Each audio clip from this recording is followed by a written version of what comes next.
What's going on, guys? This is Rob. If you guys enjoy my content, make sure you hit the subscribe button and make sure you hit that little bell so you never miss out on my sexy voice. Okay, so we are getting into what's probably, or at least what I would consider to be, one of the greatest X-Men stories ever told. This is God Loves, Man Kills. We're doing part 1. This is actually a graphic novel, 84 pages, split into 4 parts. This story was written back in 1983, and this is Chris Claremont at his best. But there is going to be a moment in this video, this might be a little controversial, but that was the nature of Chris. Well, there'll be a couple moments really, like when the story opens up, it's controversial. But Chris Claremont saw the X-Men as like a soap opera, as opposed to like a traditional superhero team, and so he wrote them that way. And so the story reflects that. So this is classic Chris Claremont, right? So those of you guys who were curious what Chris Claremont's X-Men was like back during the 17 years he was writing it, this is exactly what it was like. This, I think, is like the penultimate X-Men story, like the greatest X-Men story ever. But what this does is this opens up with a couple of kids, all right, like a couple of young kids. And as they're running through, these kids, Mark and Jill, they're basically fleeing for their lives. And it's pretty crazy because we're not initially given an indication. All we really get is this thing where Jill asks about where their parents are, and Mark's response is, well, don't worry about them. They can't help us anymore. And in the middle of them running, Mark is suddenly shot from behind. And that's when you basically realize who's chasing after them, that it's a group called the Purifiers. Now, the Purifiers, I mean, we're going to kind of suspend our knowledge of like what this story is. So if you guys are familiar with this and how it ends, all that kind of stuff, do not spoil anything. Please, for the love of God, do not spoil anything. But the Purifiers are pretty extreme, which is exactly what happens here. And there's a reason why Claremont does this. The statement of these Purifiers is, like we're Purifiers. And if you don't know what our mission is, you should know by now. And so we end up finding out the Purifiers are the ones that killed their parents. And then like chased that, like these kids just flee, just took off for their lives as soon as, their parents had died, like when everything happened. And that's the nature of Claremont writing, right? Like Claremont wouldn't always go through and give us like a beginning, a middle, and an end to a story. He would just pick up in the middle of it and then just go forward towards the end. And it was cool because what it did is it kind of left your imagination to wonder what happened beforehand that led up to that. And so we don't see the parents of these kids killed because the parents being killed is not what's significant. What's significant is the heartless nature of the Purifiers. When they say like, we're going to send you to meet your parents, the response of Mark is, you killed them. And they're like, yeah, and we're going to kill you too. And they shoot him on the spot. They kill him on the spot. And then the little girl, like Jill, starts crying. She's like, why are you doing this? And then she's executed. And the response of the Purifiers is, because you have no right to live. This is callous. I mean, it's the most heinous reason, like the most heinous thing that a person could do. Not only that, just to add icing on the cake, not only that, this takes place in a playground. So the Purifiers take the bodies of the kids, string them up, and leave them for the world to see, for like every young person to see. And it's so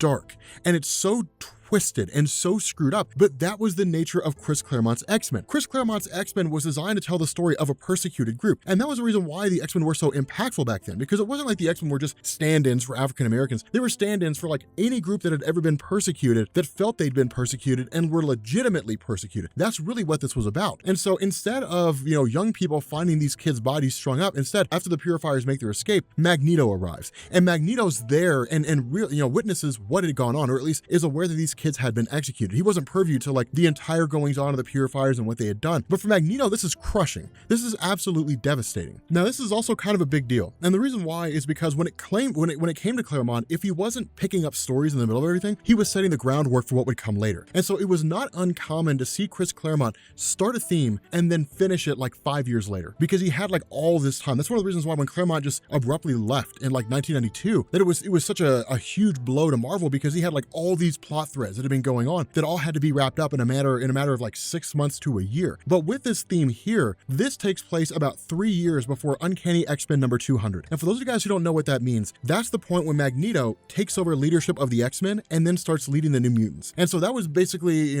Chris Claremont's way of revitalizing his character and turning him into a good guy. But for Magneto, this is devastating to him because he has all this power, right? Like the power over magnetism, like over the electromagnetic spectrum. He has all this power. He can shift the Earth's poles. He can issue an EMP, like emit an EMP that'll take down power to the planet. There's all these things that he could do. But despite all that power, there's nothing he could do to save these kids. There's nothing he could have done to save their lives. And so that's why it's so crushing, is because he's like always one step behind them. And so from here, we switch over to the Stryker building, Stryker Worldwide, as it's referred to, which is the head of William Stryker himself and the Stryker Crusade. Now, this is when his character's first introduced. And for those of you guys who don't know, William Stryker is a religious fundamentalist. He's extreme. Here's a really good way to picture William Stryker. Imagine the plot to Handmaid's Tale, but it's mutants instead of women. essentially. But nonetheless, he's very religiously motivated. And the Stryker Crusade is literally a crusade against mutant kind. But up to this point, it's largely been pot shots. It's been shots on like a mutant here, a mutant there. What Stryker's looking for are big fish. And he's looking for the X-Men. And that's why he has Bess, his basically his secretary, grabbing like all these little recording tapes, these devices that show what the X-Men are capable of. They kind of highlight their powers and what they're able to do, and then brings them all in for William Stryker to analyze, because what he's doing is essentially sitting down and trying to plot a way to take out the X-Men. And so it's interesting here, because one of the things that he really talks about, at least one of the things that's kind of hit on, is that in his mind, Charles Xavier is the go-to guy. Charles Xavier is the guy that needs to be taken out. He's the leader of the X-Men. To take him down would be a massive blow against the X-Men roster itself, against like mutant kind as a whole, because he's such a public figure. Now, of course, this also coincides with him going to a debate with Charles Xavier, at the ABC studio. So it's actually kind of a cool little thing here. But at this point, we switch over to an encounter, a really kind of a bar fight, basically, between Kitty Pryde and a kid named Danny. Now, Kitty Pryde facing off against Danny, this is basically one of those things that you didn't see all the time, but it was kind of a coming of age scenario. And the reason why I say that is because when Kitty Pryde was introduced to Marvel Comics and she was made part of the X-Men by Chris Claremont, she was very, very, very young. She was somewhere like 13 or 15 years old or something along those lines, but she was a young girl who was coming into her own, who was basically understanding what it meant to like grow up and become a woman and different things like that. And that's why the character of Storm was brought in as a kind of surrogate mother for Kitty Pryde. So she could basically raise her, teach her how to walk, how to talk, how to conduct herself in a womanly way, and also walk her through a lot of the experiences that women go through as their bodies are beginning to grow and as they're going through the whole, experience of growing up and heartbreak and their bodies are changing and so on and so forth. And so with all that happening, there's also another character here named Stevie Hunter. Now with this whole fight that breaks out, it's kind of interesting because it's obvious Danny had basically been running off at the mouth, and we don't initially know what had happened. So you kind of have a handful of people who are here in this location at the same time, right? Like you have Stevie Hunter, you have Colossus, and they're watching the events unfold. Now in this instance, you basically have Colossus who kind of breaks up the fight, and you've got Stevie Hunter who comes out and says, what in the heck is going on here? And that's when we end up finding out that Danny and his family are part of the Stryker Crusade. And this is actually a brilliant maneuver by William Stryker. If what he's looking to do is launch a crusade against mutant kind, you do not do it yourself. You get everybody else in society to do it for you. If American people are good at anything, it's shunting blame to someone else and say, well, it's not my fault. The news made me do it, or like Jodie Foster told me to do it, or something like that. But American people are really good at like blaming others and then just kind of absolving themselves of responsibility and saying, well, I mean, I'm only human, I make mistakes. And so that's one of the reasons why it's such a genius move, because it's the nature of people to do that. Get the average American to criminalize mutants, to demonize mutants, and then you've got a walking, talking army of some 200 million people who are your army that are going to work on your behalf to take down a million mutants who exist in the United States. It's a genius maneuver, but this is also one of the more controversial moments, because in the midst of all this, Stevie basically tells Kitty Pryde, you have to let it go. The guy's just saying things because he's an asshole, but like you have to let it just kind of roll off you. And the response of Kitty Pryde is, would you take the same stance if she called you an N-bomb lover? I'm not going to say it, but if she called you that, would you do that? When this happened, when this was published, I mean, I was 2 years old at the time. I wasn't reading comics when this, I'm sorry, I wasn't even born when this came out. But like looking back at like the history of comics, when this happened, when this was put into a comic book, it was huge. It was massive. I mean, it was like, you didn't do that. You didn't do this. I mean, in the history of publishing comics, while African Americans may have been depicted certain ways, while like the step and fetch it mentality of like how people viewed African Americans was a part of how African Americans were drawn in comics, you didn't drop the N-bomb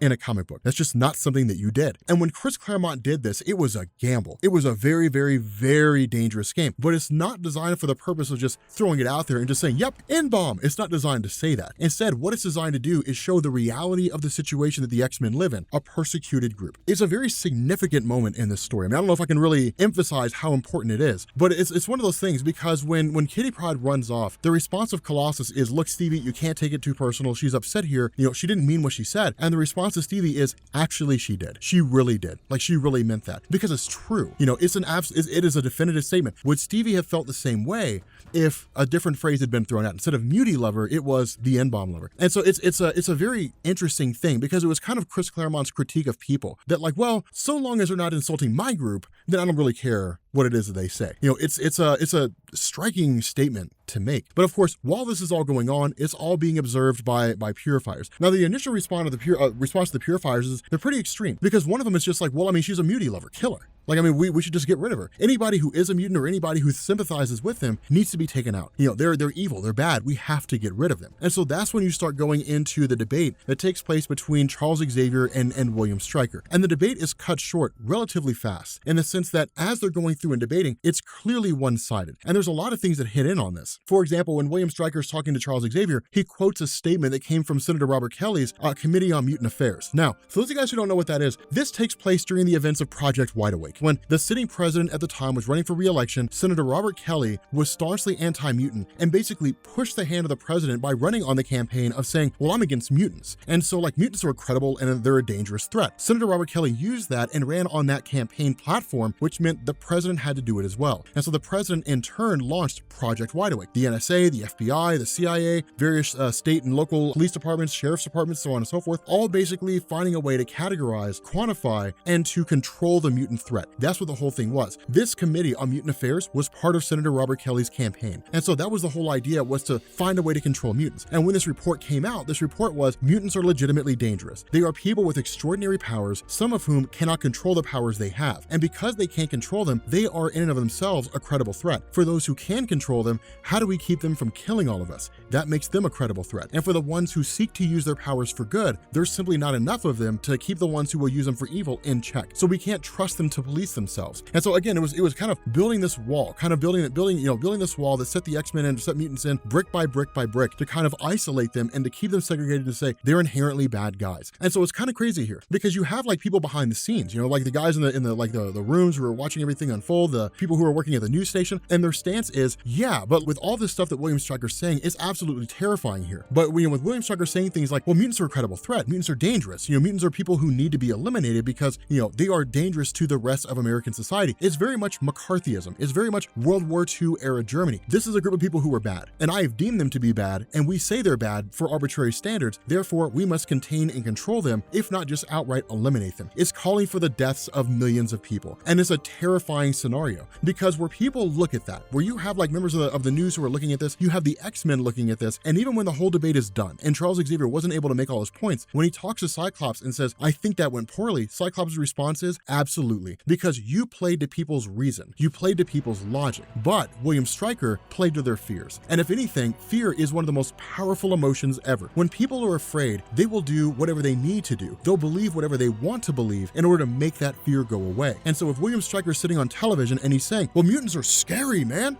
A mutant could be your child, or maybe your child goes to school with a mutant, and then they do something and just wipe out all the kids in the classroom. It's fear-mongering. And because people are so easily terrified, they buy into it. And where Charles Xavier tries to talk reason to it, it doesn't work. It does not work because Charles Xavier looks imposing. Charles Xavier looks scary. And because of that, William Stryker played on that and ultimately won the perceptions of people. And so in response to this, the X-Men are kind of like, okay, look, we don't want to have anything to do with this right now. We're all going to go work out. And so for the next little while, the X-Men are just working out in the danger room, literally just going through and it's really kind of Chris Claremont showcasing their powers and what they can do and what their strengths and weaknesses are and so on and so forth. And that while all that's going on, the Purifiers launched their campaign. They launched their ambush on Charles Xavier and Storm and Cyclops. And this is one of the important things to bear in mind. When it comes to the Purifiers, they're well organized. They're not just like a bunch of crazy guys, like not a bunch of like crazy hicks or like hobos or, nonsensical people with ridiculous beliefs who are just running around with guns like Herderger, mutants bad. Like that's not what they are. Like they're very structured, they're very organized, but more so than that, the Purifiers are anybody. The Purifiers are like bank accountants, businessmen and businesswomen, politicians. They're designed to be a stand-in for the Klan. They could be anyone